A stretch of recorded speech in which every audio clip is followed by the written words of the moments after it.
جان دنیا کے مختلف حصوں میں اللہ کے پیارے بندوں کے مزارات ہیں، ہم ان کے مزارات پر جاتے ہیں۔ جان اللہ تعالیٰ کے پیارے بندوں کے مزارات پر جا کر کیا دعا مانگنی چاہیے؟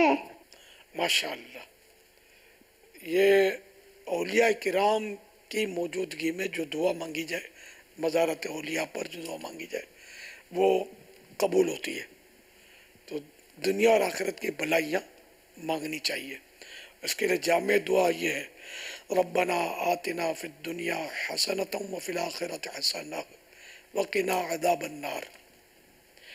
اے اللہ مجھے دنیا میں بھلائی دے اور آخرت میں بھلائی دے اور مجھے جہنم کے عذاب سے بچا۔ یہ بہت جامع دعا ہے۔ اس میں سمجھو کہ سب کچھ آ گیا، دنیا میں بھلائی دے تو اب اس میں روزی میں برکت بھی آ گئی، صحت بھی آ گئی، ہر طرح کی عافیت دنیا کی آ گئی، اور آخرت کی بھلائی، تو آخرت کی بھلائی میں بھی بہت ساری عافیتیں آ گئی۔ جہنم سے پناہ مانگی تو جہنم سے پناہ ملے گی تو مسلمان کو جنت ملے گی، ظاہر ہے۔